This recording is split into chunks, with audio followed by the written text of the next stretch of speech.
I would like to say a few short words in answer to ideas that are originally trollish and that many normal people also start accepting as their own. Because some of the trolls are smart and are thinking day and night how to cunningly influence the public opinion into deceptive direction. In other words, stopping the people from learning about their real history.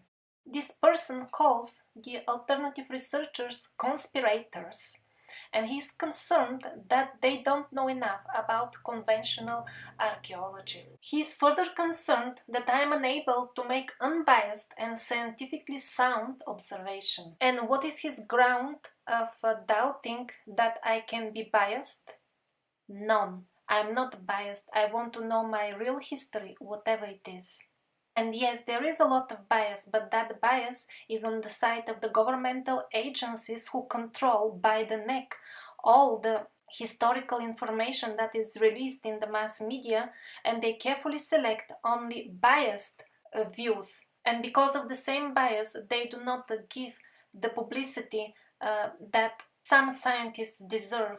Those scientists who are revealing our real history. Very little in this series is my own research. It is mostly scientific research, research of scientists who do not get the publicity that they deserve. So, dear comment writer, whoever you are, a real person or a troll, if you're concerned about bias, then please stop watching TV, because that's where the bias is. Let's pay attention to his next concern, scientifically sound observations. So what is your definition of scientific? Somebody with titles? Well, if you haven't actually watched my movies, as I explained already, 40% of the information in the Survivor series is based on the New Chronology project, which is headed by Anatoly Fomenko, who is a full member of the Russian Academy of Science. On the other hand, yes, indeed, a small portion of the material in this series does not come from people with scientific titles. My humble self being one of them. And I would like to explain very well why some of my conclusions could be much more insightful and scientific than those made by so-called purebred scientists with titles. The reason for this bold claim is the very definition of science. Science is not something that is being preached by a person with titles. Science is based on facts and reality. And I can think of at least two very good reasons for which I would present the historical reality with much better accuracy than some, not all, some people with titles. First of all, what you take to be science are selected opinions of selected scientists, not the majority of them. Only those selected ones are allowed in public media who represent the reality that is being imposed to us artificially, the ugly parasitic reality of violence and wars. Such people will know much more facts from archaeology than me, and yet they will present them in a very misleading way. Example, a man goes on a business trip and writes back to his wife, "All is fine, I'm in the hotel, kisses, hugs." The reality is that there is no business trip. He is with his mistress in a hotel, and what is going on are hugs and kisses.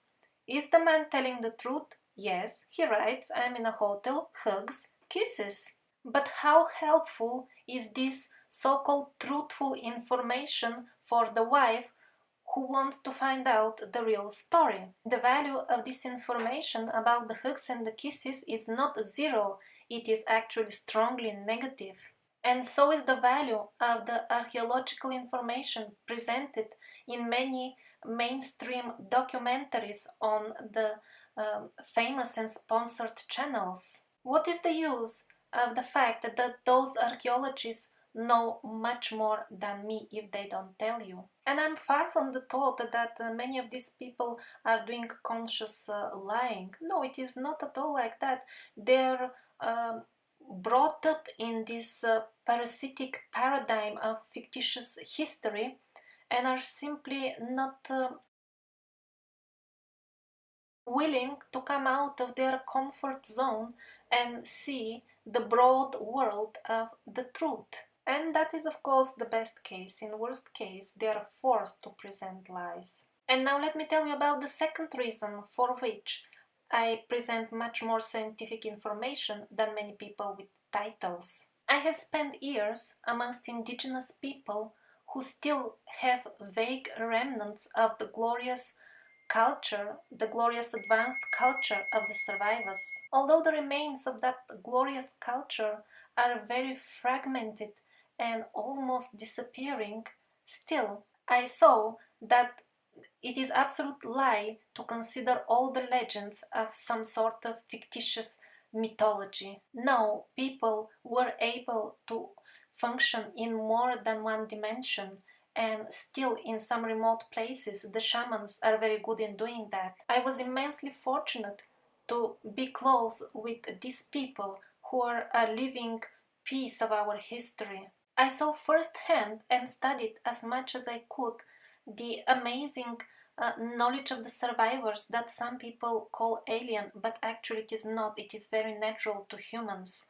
And this is the knowledge of how we can modify our full reality, the full world around us with the power of our thoughts and intentions. I am, in a way, unofficial spokesman of these people who are a living history, people that I met and come from semi-civilized tribes. I was fortunate enough to receive really small fragments of the knowledge of the survivors before these people forgot it completely by being poisoned of the advanced civilization.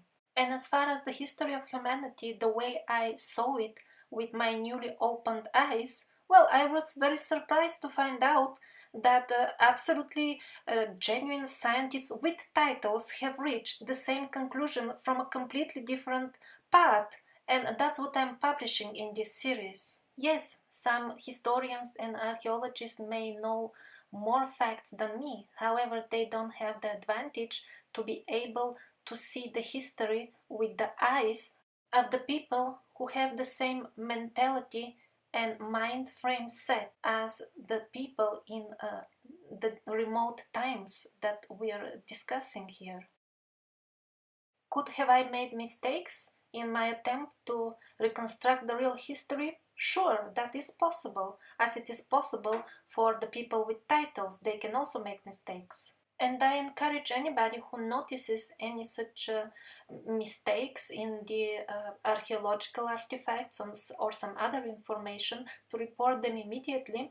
I will be posting updates in the descriptions of the video in case the mistakes are minor, and in case of major mistakes I will even redo the full videos.